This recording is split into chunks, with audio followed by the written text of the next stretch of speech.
जय जगन्नाथ। मु रमेश चंद्र नायक ज्योतिर्विद्य आपण मानू शनि महाग्रह खराब पड़े क्यों राशि शुभ फल प्रदान करे क्यों राशि अशुभ फल प्रदान करे मु आपण पूर्व प्रथम अध्याय द्वितीय अध्याय तृतीय अध्याय चतुर्थ अध्याय आपण को अवगत कराई। वर्तमान पंचम अध्याय आपण को पार्ट 5 आपण को पुंखानुपुंख बुझाऊँ।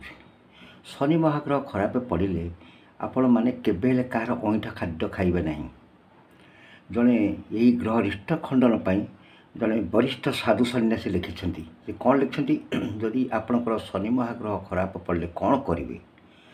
एक अरुआ चाउल 1 मुठा, कला सोरिष 1 मुठा, नागर मुठा 1 मुठा, सुखिला अँला 1 मुठी, दुब 21 गोटी, तुलसी पत्र 21 गोटी, त्रिशाखा बेलपत्र 21 गोटी, हलदी 2 खंड ये सबू नहीं गोटे नुआ माटी हांडी रे रखिबे। माटी हांडी रे जल पूर्ण करिवे। दैनिक 1 लोटा पानी नहीं गाधोइबे। जेपरी गाधुआ पानी पादरे न पड़े जेतिकी पानी देउथिबे सेतिकी पानी मिसाइबे। 40 दिन कला परे ग्रह निश्चिंत भाव में आप शांति पाइबे। यह साधु सन्यासी माने लिखिं।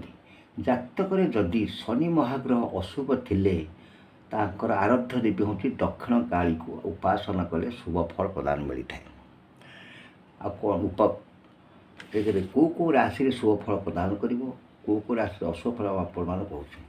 मेष राशि है शनिकर निचस्थ ग्रह। जातक शनि अवस्थान कले से व्यक्ति क्रोधी कलह प्रिय और निष्ठुर हुए। पुरुष राशि रे जातक शनि थिले भाग्य और कर्म रे वृद्धि घटे। मिथुन राशि जातक शनि थिले भाग्यर परिवर्तन घटे मात्र शरीर असुस्थ हुए और ईर्षा परायण हुए। कर्कट राशि रे जातक शनि थिले विलंब रे विवाह हुए और शुभ कार्य विलंब हुए। सिंह राशि जातक शनि थिले शत्रु गृह होइथिबारु पिता पुत्र मध्य मतभेद सृष्टि हुए। पुत्र पत्नी संबंधी दुख कष्ट मिले। जीवन प्रत्येक क्षेत्र में बाधा विघ्न सृष्टि हुए। कन्या राशि जातक शनि अवस्थान करथिले से व्यक्ति गंभीर स्वभाव विशिष्ट दूरदृष्टि संपन्न हुए और सत्य मान को जय करे।